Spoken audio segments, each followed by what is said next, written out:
Remember to click subscribe and notification button for more Appa's video. Cooking Appa.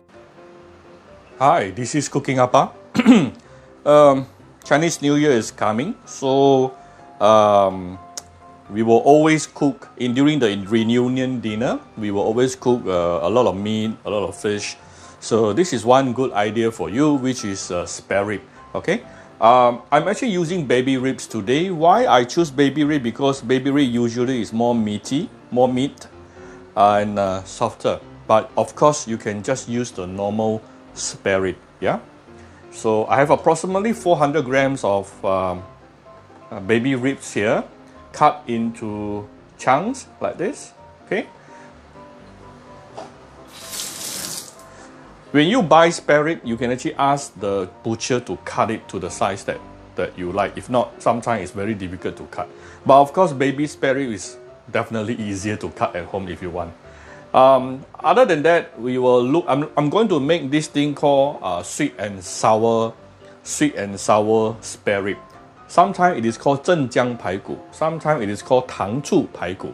So Zhenjiang is because the one of the most famous vinegar, dark vinegar, is actually coming from this place called Zhenjiang, Zhenjiang area. So and then. So it's actually the vinegar that is referring to the vinegar. So what do we need here? I'm actually arranged in such a way because there is a certain ratio.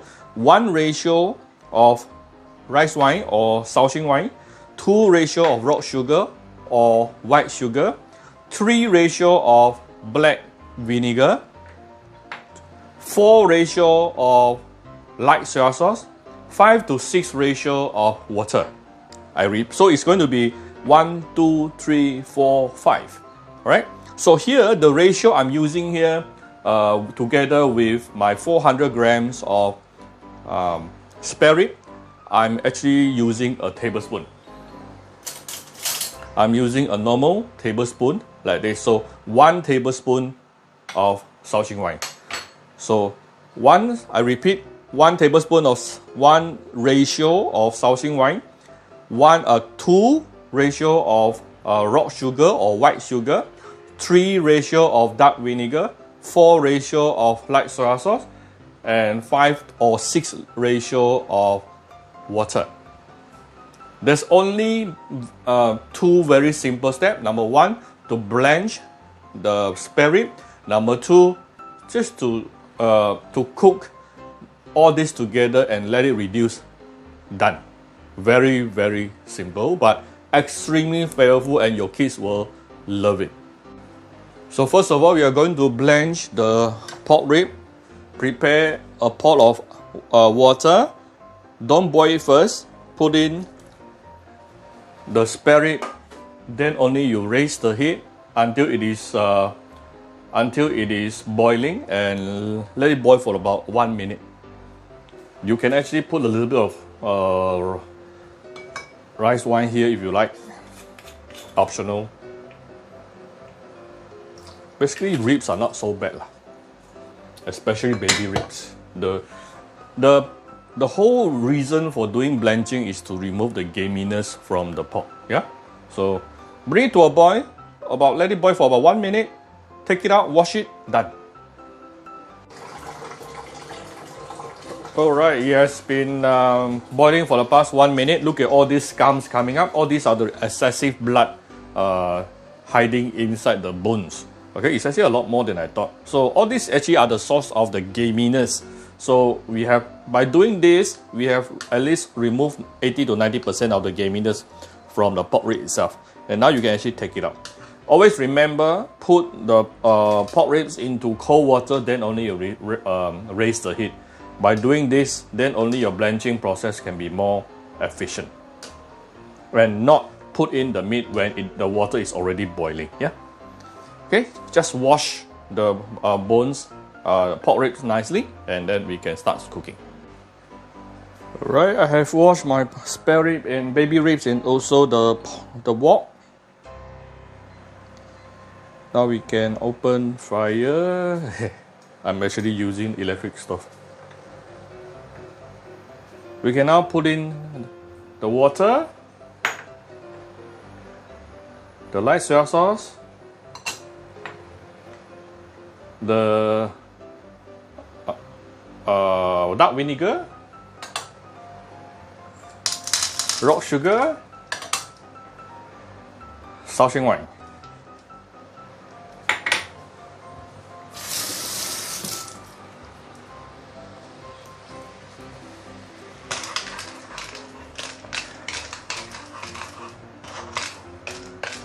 And I want to melt this rock sugar first.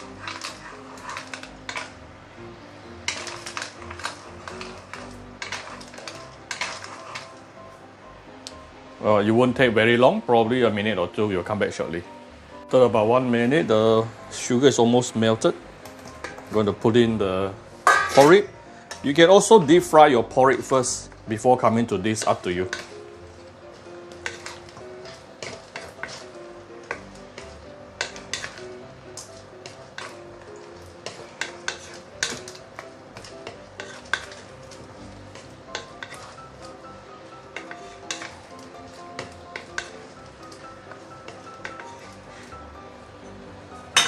For Malaysian, we like to add a little bit of dark soy sauce.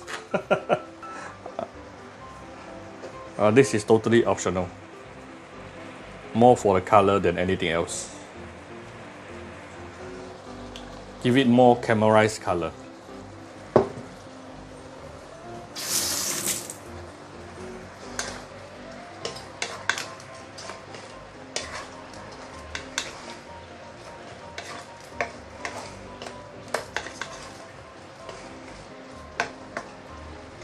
Right, then I'm going to let it reduce.